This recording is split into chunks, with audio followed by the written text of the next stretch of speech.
আমার বৌমনির তরফ থেকে এটা ছোট্ট উপহার হচ্ছে আমার মায়ের জন্য। Thank you.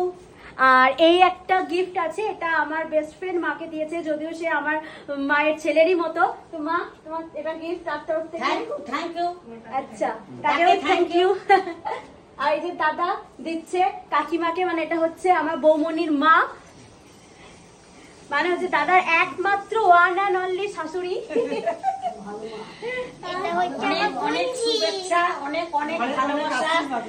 ঠিক এইভাবে চালিয়ে যাও এবং অনেক জীবনে বড় হও, ভালো উন্নতি করো, একজন সৎ পথ অবলম্বন করে চলবে, এটাই আমাদের তরফ থেকে অনেক অনেক শুভেচ্ছা ও আশীর্বাদ রইল। আমার কিছু বলবে, আমার এই ইয়ে রয়েছে, কিছু বলবে আমার ব্যায়াম, ছোটখাটো ব্যায়াম তোমরা দেখতে পাচ্ছ। তনুশ্রী রায়, তাকে অনেক ফেসবুকে দেখেছো, তনুশ্রী রায়। আর এই যে দেখছো আমার ছেলের একমাত্র স্বামী। আর হাই বন্ধু, এই যে পুচকিটা, তুমি যেটা দেখতে চাইছো আমার বেস্ট ফ্রেন্ড, এরকম আমার জীবন, এরকম আমার সব। তাই আজকে ওকে ছেড়ে চললাম। আজকে আছি আমাদের বাড়িতে গাজন, তো সেখানে গিয়ে প্রচন্ড আনন্দ হবে, সেই ব্লগও তোমরা দেখতে পাবে।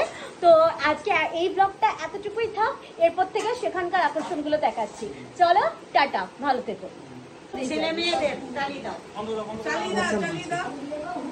আমার তরফ থেকে মাতৃ দিবসের সমস্ত ছেলে মেয়েদের অসংখ্য অসংখ্য ধন্যবাদ, আশীর্বাদ এবং আমার অনেক অনেক ভালোবাসা। তোমরা ভালো থেকো, বিবাহিত মেয়ে যারা আছো তারা সুখে থেকো, শান্তিতে থেকো, আর যাদের এখনো বিয়ে হয়নি তারা চালিয়ে যাও এবং ভালোভাবে পড়াশুনো করে জীবনে অনেক বড় হও। তার তরফ থেকে তোমার এই দিদির আশীর্বাদ।